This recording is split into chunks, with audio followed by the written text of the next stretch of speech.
বঙ্গোপসাগরের কুতুবদিয়া বহির্নোঙর এলাকায় অভিযান চালিয়ে দেশি অস্ত্রসহ ১৭ জন চোরকে আটক করেছে বাংলাদেশ নৌবাহিনীর জাহাজ সুরমা।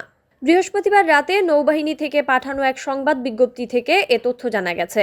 বিজ্ঞপ্তিতে বলা হয়েছে, বঙ্গোপসাগরের কুতুবদিয়ার দক্ষিণে একটি সংঘবদ্ধ দল কাঠের নৌকার মাধ্যমে চুরির প্রস্তুতি নিচ্ছে। এমন সংবাদের ভিত্তিতে টহলরত বাংলাদেশ নৌবাহিনী জাহাজ সুরমা অতি দ্রুত ঘটনাস্থলে পৌঁছায়।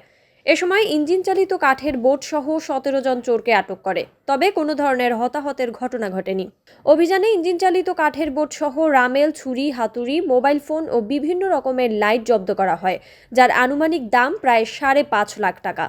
পরবর্তীতে জব্দ করা পণ্যসহ আটক চোরদের আইনানুগ ব্যবস্থা নিতে স্থানীয় থানায় হস্তান্তর করা হয়েছে। বঙ্গোপসাগরের বহির্নোঙর ও তৎসংলগ্ন এলাকায় নিয়োজিত নৌবাহিনী জাহাজ ও অন্যান্য মেরিটাইম সংস্থা নিয়মিত টহল এবং অভিযানিক কার্যক্রম পরিচালনা করে আসছে। এ ধরনের অভিযান অব্যাহত থাকবে বলে বিজ্ঞপ্তিতে উল্লেখ করা হয়েছে।